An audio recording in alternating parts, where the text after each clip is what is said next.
Om Sahana Vavatu Sahanau Bhunaktu Sahaviryam Karavavahai Tejasvinavadhitamastu ma vidvushavahai. Om Shanti Shanti Shanti. Bom, galera, estamos chegando aí na reta finalíssima da Katha Upanishad e já vou deixar aqui um spoiler que a próxima Upanishad que eu devo abordar aqui nos vídeos do YouTube deve ser a Kena Upanishad, e eu dou esse spoiler para você porque um dos mantrinhas que aparece aqui hoje fala um pouco do que aparece de bastante importante dentro da Kena Upanishad. Bom, mas antes da gente chegar lá na Kena Upanishad, vamos terminar essa aqui, né? Pelo menos encerrar com chave de ouro, mesmo que a gente não esteja encerrando hoje. Acho que ainda tem mais 2 ou 3 aulinhas de bastante conhecimento. Mas vamos lá. Na última aula foi falado sobre essa não identificação entre o ser e o corpo denso, o corpo sutil e o corpo causal. A gente viu ali que, obviamente, o corpo denso, né, esse corpo aqui que é chamado de Annamaya Kosha, o corpo sustentado pelo alimento, não é aquilo que você é. Esse corpo, ele nasce em algum momento, ele se desfaz em algum outro momento. Mas a dúvida se estabelece no corpo sutil e no corpo causal. E a gente viu que o ser também não está limitado ou não está conectado, preso a essa noção de corpo sutil. O corpo sutil não é uma coisa individual. E ali eu tinha dado o exemplo do prana. O prana está em todo o lugar, preenche todo o espaço. E o prana também está no seu corpo. Mas na perspectiva do prana, o prana não é separado pelo lado de dentro ou lado de fora do seu corpo. O lado de dentro ou lado de fora do seu corpo é simplesmente um conceito, uma ideia que está na sua mente, que divide as coisas. Esse aqui é o meu corpo, então tem para dentro do meu corpo, e ali não é o meu corpo, então isso é tudo que está fora do meu corpo. Mas não existe o prana que é o prana de dentro do corpo e o prana que é o prana de fora do corpo. O prana é um, e o prana está aí permeando todo esse espaço. Então, se a gente for falar de corpo sutil, o corpo sutil também não tem essa noção de indivíduo, e o corpo sutil, quando o indivíduo, né, se desfaz, continua sendo sutil, continua sendo igual, como sempre. E ainda falamos sobre o tema do corpo causal, que é este conceito, esta ideia que aparece no Veda, mas é uma ideia concebida ali dentro do Veda, de que existe uma causa que fará com que você nasça num determinado lugar, num determinado momento, com determinadas características, e aquilo que você está vivendo nessa vida fará com que você possivelmente vá para um paraíso, possivelmente vá para um lugar não paradisíaco assim, e que renascerá com outras características em um outro momento, em uma outra família, etc. e tal. Essas coisas ficam num campo meio nebuloso, porque não há nada que comprove isso. Também não há nada que reprove isso, mas não existe algo concreto no qual a gente possa se sustentar. Não existe ali um argumento concreto no qual a gente possa se sustentar. Então, esse corpo causal é muito mais um conceito, é muito mais uma ideia de que a gente está preso a alguma causa, né? Seja de algum lugar que a gente veio, para onde a gente está agora, e para algum lugar que a gente possivelmente irá. E ali, num dos vídeos que eu coloquei até na semana passada, não dentro dessa série da Katha Upanishad, eu dei um exemplo ali falando sobre a carruagem de Arjuna. Porque a carruagem de Arjuna, ela se destrói, ela se autodestrói, ela se queima sozinha quando Arjuna tira o pé da carruagem. Quando ele sai da carruagem no fim da guerra, no Mahabharata, aquela carruagem se destrói. E ali Arjuna fica perplexo com aquilo e começa a chorar porque a sua carruagem tão especial se queimou assim, de repente, puf. E aí Krishna explica para ele, Arjuna, não há nenhuma razão para você ficar triste, não há nenhuma razão para você, como se diz, ficar de luto por causa de uma carruagem, porque a carruagem cumpriu o seu papel. E assim como a carruagem, todos nós temos um papel a cumprir neste universo. E assim que este papel for cumprido, nós não temos mais nenhuma razão de existir, portanto, este é o momento no qual deixamos de existir como indivíduos que somos. Então, não fique de luto ou não se entristeça porque alguma coisa acabou ou porque algo se perdeu em algum momento. A gente não vai estender, obviamente, esse tipo de reflexão às pessoas que a gente perde. Óbvio, viva o seu luto se alguma, uma pessoa especial é perdida nas nossas vidas, mas a vida continua depois de um tempo. A gente vive aquele luto porque a gente sente falta da pessoa, mas também deve entender que a pessoa não é limitada àquela pessoinha, aquele indivíduo.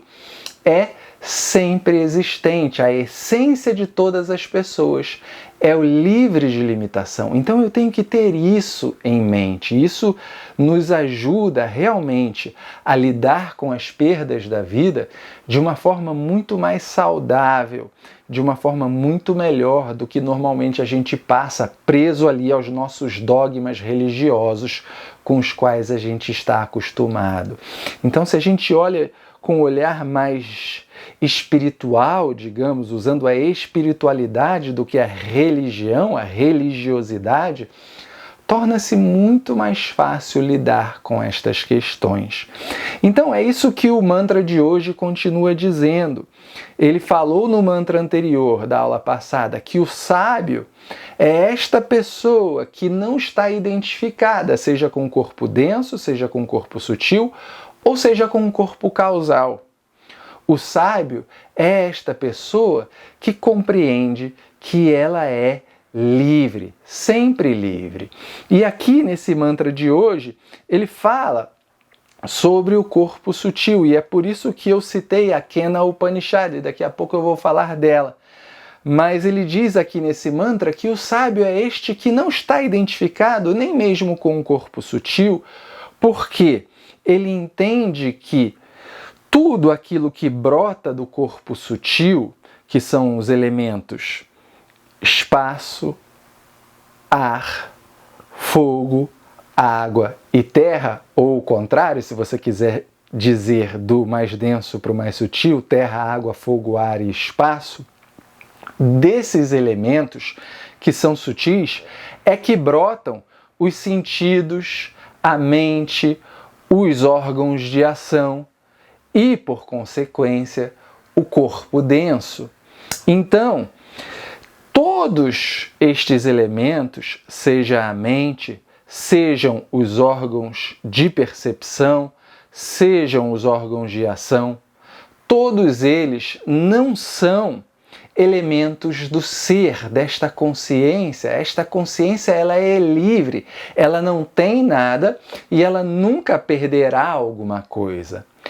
Estes elementos com os quais eu me identifico, que são a mente, o intelecto, o ego, os órgãos de percepção, os meus sentidos e também os órgãos de ação, não são ou não apontam para o ser, não representam o ser, não representam esta consciência.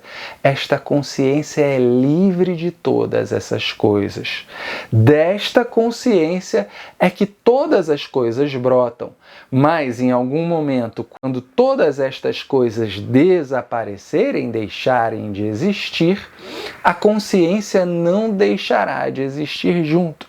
A consciência é sempre existente. E aí vem então essa deixa da Kena Upanishad, que eu estava falando, como spoiler, quem sabe, da próxima série de vídeos, porque o mantra seguinte diz basicamente o que aparece na Kena Upanishad, ou seja, o mantra diz que a consciência ou o ser é o ouvido do ouvido, é o olho do olho, é a língua da língua, é a pele da pele, é a mente da mente. Por quê? Porque nenhum desses elementos se sustenta sozinho. Não adianta ter olhos apenas. Isso não significa que você vai enxergar.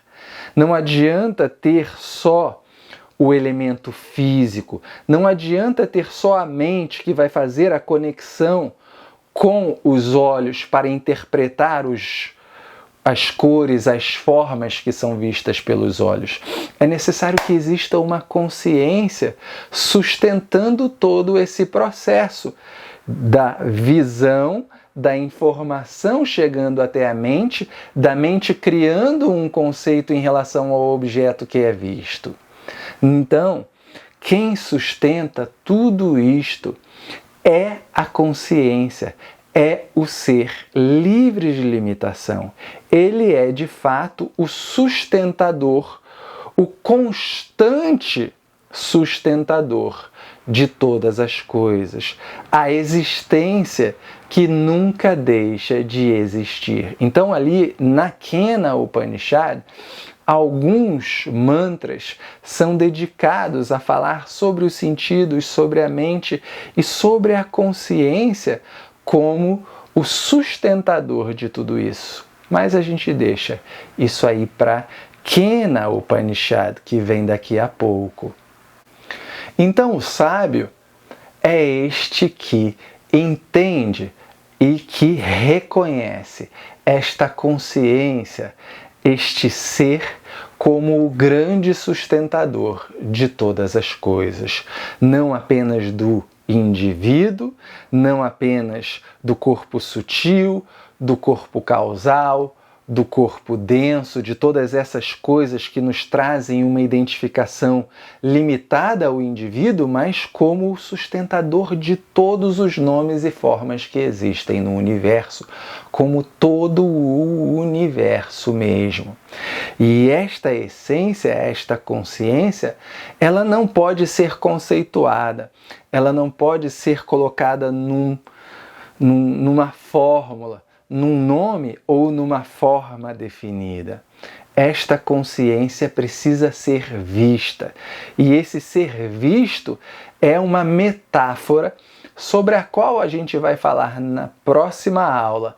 E que Patanjali fala nos Yoga Sutras, logo no começo, quando ele diz Tadadrashtu Swarupe Avasthanam, para enxergar Swarupa, para enxergar a sua própria natureza, é necessário yoga.